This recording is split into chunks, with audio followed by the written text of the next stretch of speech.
guys, welcome back to our channel. So இன்னைக்கு நம்ம YouTube சேனல்ல என்ன வீடியோ பார்க்க போறோம்னா இந்த மாதிரி க்ரீமியான சாண்ட்விச் எப்படி பண்றதுன்னு வாங்க வீடியோக்குள்ள போய் பார்த்துடலாம். இதுக்கு வந்துட்டு இந்த சாண்ட்விச்சுக்கு நான் யூஸ் பண்ணது என்னன்னா just veggies மட்டும் தான் யூஸ் பண்ணிருக்கேன். And then no mayonnaise, no ketchup and no cheese sandwich. ஓகேவா? இப்போ வாங்க எப்படி பண்றதுன்னு வீடியோக்குள்ள போய் பார்த்துடலாம். ஓகே, ஃபர்ஸ்ட் அதுக்கு வந்துட்டு 2 டோஸ்டட் பிரெட் எடுத்துருக்கோம். 2 சைடுமே டோஸ்ட் பண்ணி எடுத்துருக்கோம். இதில் வந்துட்டு இந்த ஒயிட் சாஸில் வெஜ்ஜீஸ் போட்டு எடுத்துருக்கேன். இந்த ஒயிட் சாஸோட ரெசிபி நான் உங்களுக்கு சொல்கிறேன்.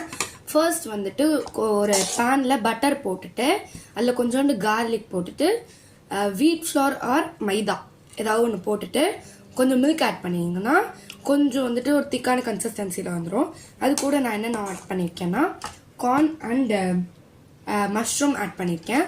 அப்படியே நீங்கள் வந்துட்டு கொஞ்சம் மிக்ஸ் பண்ணிங்கன்னா கொஞ்சம் சால்ட் அண்ட் கொஞ்சம் பெப்பர், அது கூட வந்துட்டு கொஞ்சம் சில்லி ஃப்ளேக்ஸ் ஆட் பண்ணிடணும்.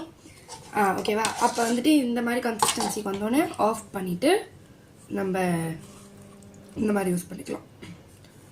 அடுத்து இதில் வந்துட்டு நார்மலாக இருக்க கார்ன், ஓகேவா? நார்மல் கார்னு அது கூட இன்னும் நம்ம வந்துட்டு டோஸ்ட் பண்ணி வச்சுருக்கேன், சாட்டே பண்ணியிருக்கேன் மஷ்ரூமை, அது வச்சிடலாம். ஓகேவா? இப்போ ரெண்டுத்தையும் க்ளோஸ் பண்ண போகிறோம்.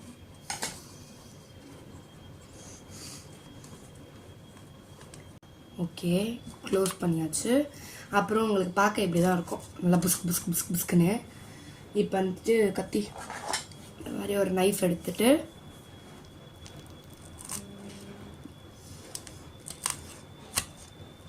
இந்த மாதிரி கட் பண்ணதுக்கப்புறம் உங்களுக்கு இதே மாதிரி சீஸியாக புஸ்குன்னு உள்ள பாருங்க. அப்புறம் சாப்பிட்டு பார்த்தா சூப்பராக இருக்கும். கண்டிப்பாக இது வீட்டில் ட்ரை பண்ணி பார்த்துட்டு எப்படி இருக்குன்னு கமெண்ட் பாக்ஸில் கமெண்ட் பண்ணுங்கள்.